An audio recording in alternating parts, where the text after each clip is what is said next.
The Russian spacecraft, Phobos Grunt, was marooned in low Earth orbit when its Earth escape engines failed to fire after launch. The craft was designed to land on the Martian moon Phobos, collect soil samples, and return them to Earth for study. The satellite also carries a small Chinese Mars orbiter, a science experiment, and full tanks of hydrazine fuel.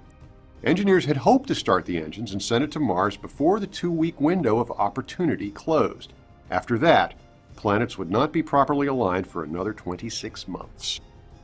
Since Phobos Grunt became stranded in its parking orbit, Russian and European Space Agency ground stations have only succeeded in talking to it a handful of times. When the window for the journey closed, the Russian Space Agency continued to try to contact the probe to boost it to a higher orbit so that atmospheric drag would not cause it to re-enter. As hopes for recovering the satellite dimmed, speculation turned to when and where the satellite would re-enter.